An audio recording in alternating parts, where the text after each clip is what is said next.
ভয়াবহ বন্যার কবলে পাকিস্তানের উত্তর পশ্চিমাঞ্চল। পাহাড়ি ঢলে সবচেয়ে বেশি ক্ষতিগ্রস্ত হয়েছে খাইবার পাখতুনখোয়ার পাকিস্তান নিয়ন্ত্রিত কাশ্মীরের বেশ কয়েকটি শহর। এ পর্যন্ত প্রাণহানি ৩ শতাধিক ছাড়িয়ে গেছে, নিখোঁজের সংখ্যা আরো অনেক।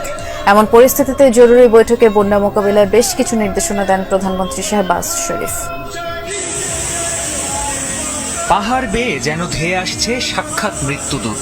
দুর্দমনীয় এ পানির তোরে চোখের পলকে ভেসে যায় পাহাড়ে ঘেরা গ্রাম ও লোকালয়।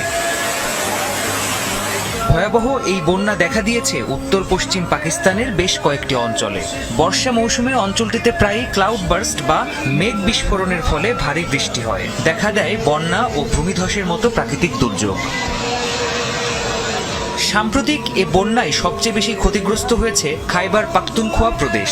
ভাটগ্রাম, সোয়াট আর বুনেরের মতো প্রদেশটির বেশ কয়েকটি শহরে বাড়ছে মৃত্যুর মিছিল। এছাড়া পাকিস্তান নিয়ন্ত্রিত কাশ্মীর ও গিলগিট বালতিস্তানেও মৃত্যু হয় বহু মানুষের। পানির তোরে ভেসে যায় অনেক ঘরবাড়ি, স্থাপনা। বন্যায় আমার ভাইয়ের পুরো পরিবারকে হারিয়েছি। তার পরিবারের 6 জনই একসাথে মারা গেছে। তাদের মরদেহ উদ্ধারের পর এখন কবর দেওয়ার প্রস্তুতি নিচ্ছি।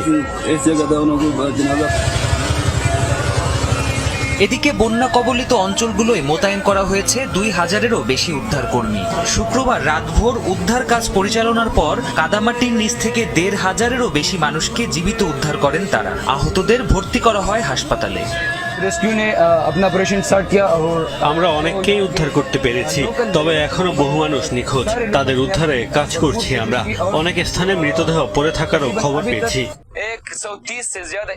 এই পরিস্থিতিতে জরুরি বৈঠক করেছেন পাকিস্তানের প্রধানমন্ত্রী শাহবাজ শরীফ। বন্যার কারণ ও ক্ষয়ক্ষতি নিরূপণের পাশাপাশি নিখোঁজদের দ্রুত উদ্ধারের নির্দেশ দেন তিনি।